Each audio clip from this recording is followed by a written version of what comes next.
Hello friend, good evening. कैसे हैं बीबी sir? UK आपका एक बार स्वागत करता है। आशा करता हूँ ठीक होंगे, तैयारी बढ़िया चल रही होगी।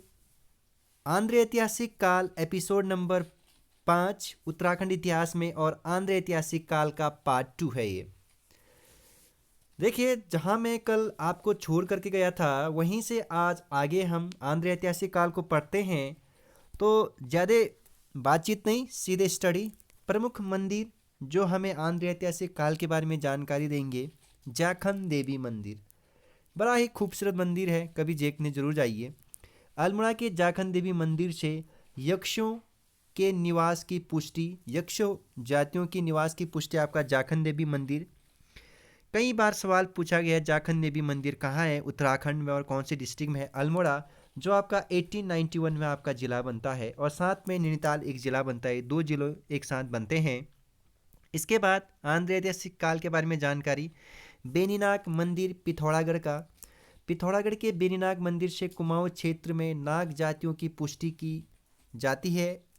उत्तराखंड के कुमाऊं क्षेत्र में बहुत से नाग मंदिर पाए जाते हैं, जिसमें बेनीनाग, कालीनाग, पिंगलानाथ, वासुकीनाग आदि स्थित है, जो कि प्राचीन काल में नाग जातियों की निवास की पुष्टि करते हैं मित्रों। ठीक है, जिसमें आपका न सिर्फ बागेश्वर, न सिर्फ पिथौरागढ़, आपका चंपावत, पिथौरागढ़, बागेश्वर, यहाँ के प्रमुख नाग मंदिर जो हमें उत्तराखंड के आंध्र ऐतिहासिक काल के बारे में जानकारी देंगे। हाँ, ठीक है बच्चों।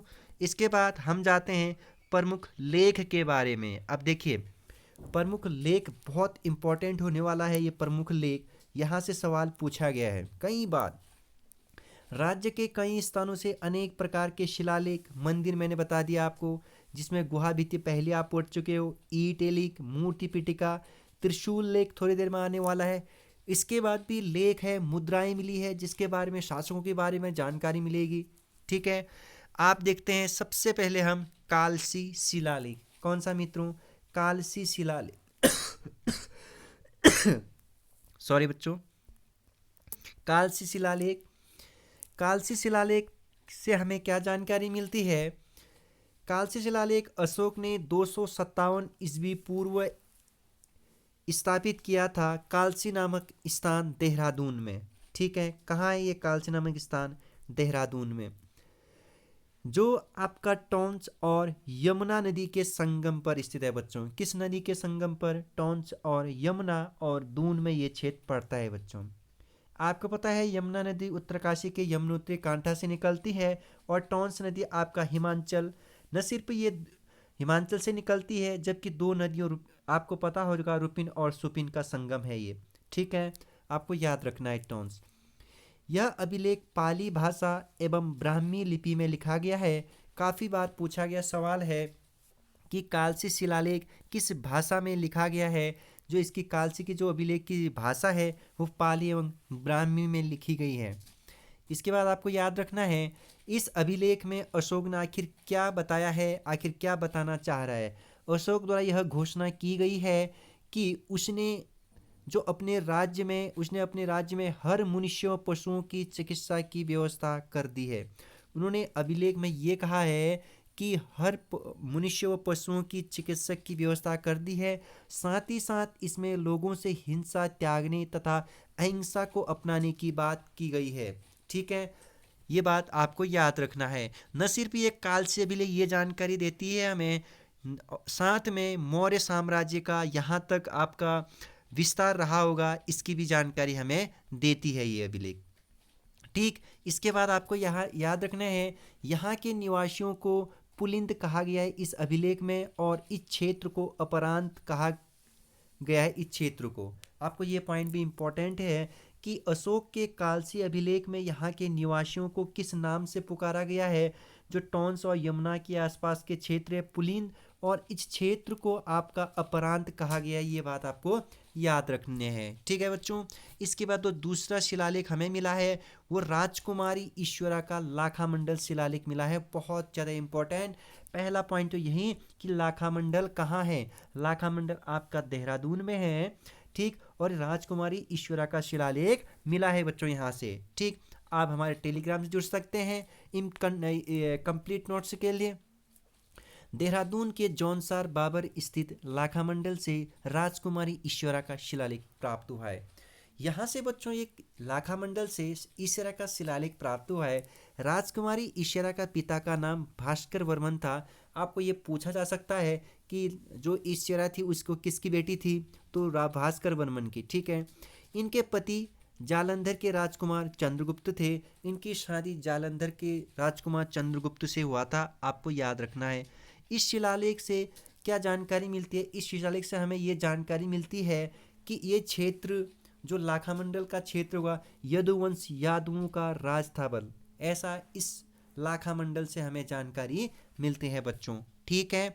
इसके बाद हमें कुछ मूर्ति पिटिका लेख मिले हैं जो आपका देवलगढ़ और कुलसारी से मिला है। ठीक है। मूर्ति पिटिका लेख कहाँ से मिला है? यूके ट्रिपल एस से ये सवाल बना चुका है, देवलगढ़ तथा कुलसारी से। इसके बाद हमें कुछ त्रिशूल लेख मिले हैं यहाँ से। इस त्रिशूल लेख की बाद में चर्चा होगी। गोपेश्वर तथा बाराहाट से बहुत इंपॉर्टेंट आयोग सवाल बना चुका है कि त्रिशूल लेख उत्तराखंड में कौन से क्षेत्र से मिले हैं या कौन से डिस्ट्रिक्ट से मिले हैं। गोपेश्वर आपका चमोली में है, आपको पता होना चाहिए, और ये चमोली डिस्ट्रिक्ट 1960 में बनता है। बाराहाट आपका उत्तरकाशी में है और ये बाराहाट 1960 उत्तरकाशी जिला बनता है 1960 में। ठीक है। दोनों ही क्वेश्चन पूछा जा चुका है। गोपेश्वर तथा बाराहाट दोनों ही जगह पूछी गई है, कौन से जिले में है ये पूछा गया है। इसके बाद आपको एक नोट डाउन करना है, बौद्ध साहित्य के पाली भाषा वाले ग्रंथ, जो बौद्ध साहित्य के जो ग्रंथ है उसमें इस उत्तराखंड को हिमवंत नाम मिलता है। इतना आपको याद रखना है। किस साहित्य में उत्तराखंड का नाम हिमवंत है, ऐसा आयोग ने पूछा है, तो बौद्ध साहित्य में जो बौद्ध साहित्य पाली भाषा है उस वाले ग्रंथ में आपका उत्तराखंड के लिए हिमवंत नाम प्रयुक्त हुआ है। इतना आपको याद रखना है। इसके बाद आपको याद रखना है बच्चों, यहाँ पर हमारे एक चीनी यात्री हुए वेनसांग। वेनसांग जी इस कुमाऊं गढ़वाल की यात्रा पर आते हैं और वो कहते हैं कुमाऊं और गढ़वाल के संपूर्ण क्षेत्र को ब्रह्मपुर, क्या कहते हैं? इस संपूर्ण क्षेत्र को आपका ब्रह्मपुर कहते हैं, चीनी यात्री वेनसांग। ठीक। साथ में आपको याद रखना आंध्र ऐतिहासिक काल में कि शिवजी के जो पुत्र कार्तिकेय जी हुए हैं उनका जन्म स्थान जागेश्वर अल्मोड़ा में माना जाता है। आपको याद रखना है जागेश्वर 124 मंदिरों का समूह है और ये जागेश्वर कहाँ है? अल्मोड़ा में है। ठीक है। आपको याद फिर से कार्तिकेय जी का जन्म कहाँ हुआ था? कार्तिकेय जी का जन्म जो शिवजी का पुत्र था उसका जन्म जागेश्वर अल्मोड़ा में हुआ था। ये सवाल भी बना है। ठीक। इसके बाद आपको याद रखना है जब दक्ष प्रजापति ने शिवजी को अपने प्रजा में नहीं बुलाया था, जब वो इस टाइम पीरियड पर, तो शिवजी नाराज होकर के आपके कहाँ चले जाते हैं?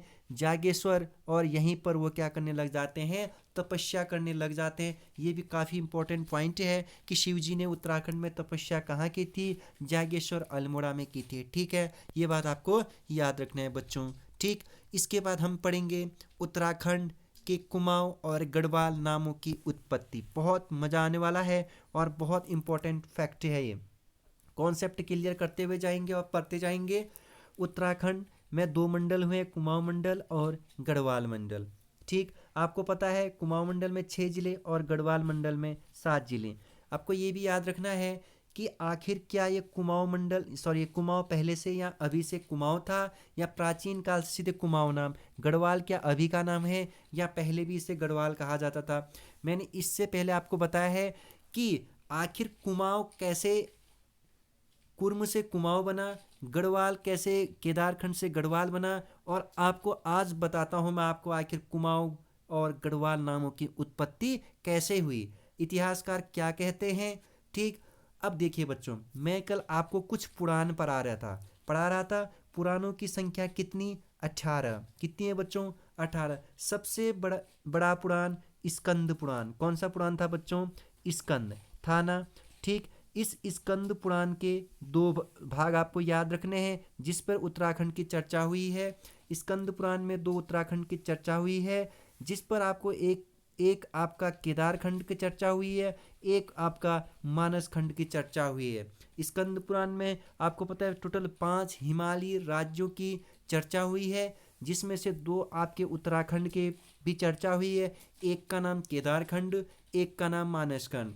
जो केदारखंड है वो वर्तमान में गढ़वाल है और जो मानसखंड है वो वर्तमान में कुमाऊं है बच्चों। ठीक है, इतना आपको याद रखना है। स्कंद पुराण में 2 हिमालय खंड, साथ में आपको याद रखना है 2 हिमालय खंड में आपको केदारखंड, मानसखंड, टोटल 5 राज्यों की चर्चा हुई है। ठीक, आपको इतना याद रखना है। अभी उत्तराखंड के 2 नाम कुमाऊं और Garhwal, Manaskhand Kumaon, Kedarkhand Garhwal. Is it okay?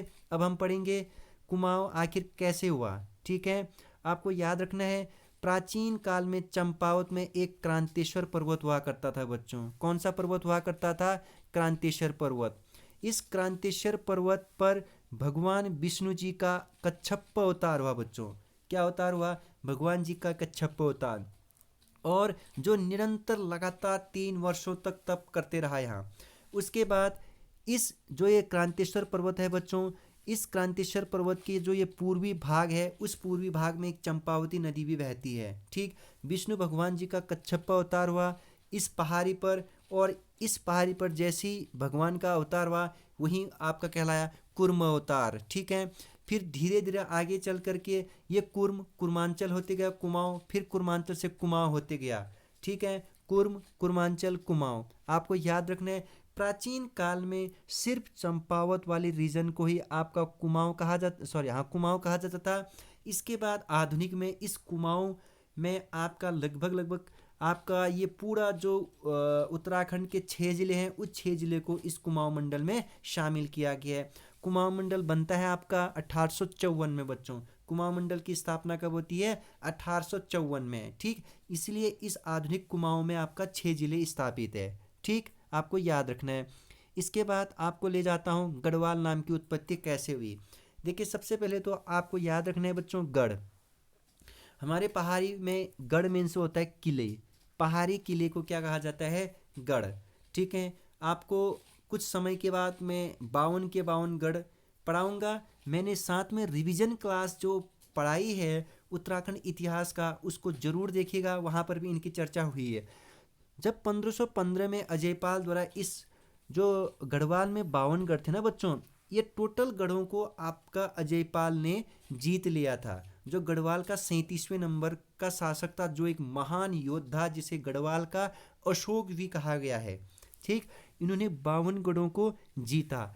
इसीलिए इस गढ़वाल शब्द की उत्पत्ति अजयपाल को कहा जाता है, क्योंकि धीरे धीरे इस अजयपाल को गढ़वाला कहा गया। क्या कहा गया? गढ़वाला कहा गया। इसीलिए इस अजयपाल को इस गढ़वाल शब्द की देन कहा जाता है। इसीलिए गढ़वाल का जनक अजयपाल को भी माना जाता है। ठीक, इसके बाद आपको याद रखना है हमारे इतिहासकार हुए हैं श्री शिव प्रसाद डबराल जी। कहते हैं कि गढ़वाल शब्द का सर्वप्रथम प्रयोग मोलाराम ने 1815 में किया था।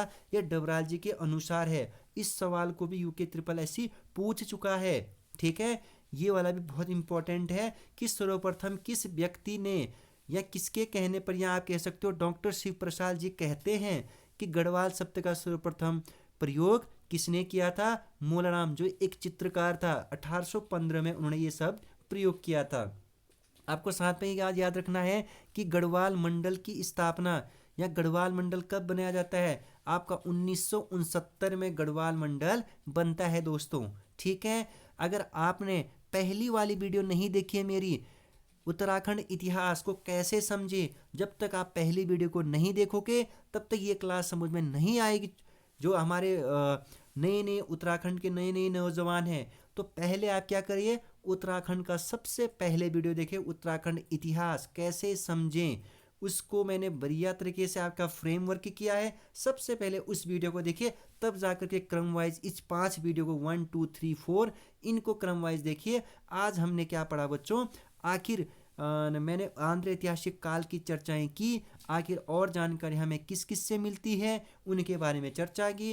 कुमाऊं और गढ़वाल मंडल के नामों की चर्चा की। आखिर कुमाऊं का नाम कैसे पड़ा, गढ़वाल नाम की उत्पत्ति कैसे हुई, कुमाऊं नाम की उत्पत्ति कैसे हुई, इनके बारे में हमने आज पढ़ा। इसके बाद हम सीधे रुख करेंगे मध्यकालीन उत्तराखंड इतिहास में, जहाँ कुनिंदा आएंगे, आप कुषाण आएंगे, इनके बारे में हम नेक्स्ट वाली वीडियो पे पढ़ेंगे। और चैनल पर पहली बार हो तो शेयर और सब्सक्राइब ना करना भूलिए बच्चों, ठीक है। और कमेंट जरूर करिए कैसी वीडियो लगी और कैसा आपको चाहिए आगे कंटेंट, क्या आपको जीएस पढ़ना है या फिर इसी को मैं कंटिन्यू करूं। कृपया करके अपना फीडबैक दीजिए। Bye bye, take care.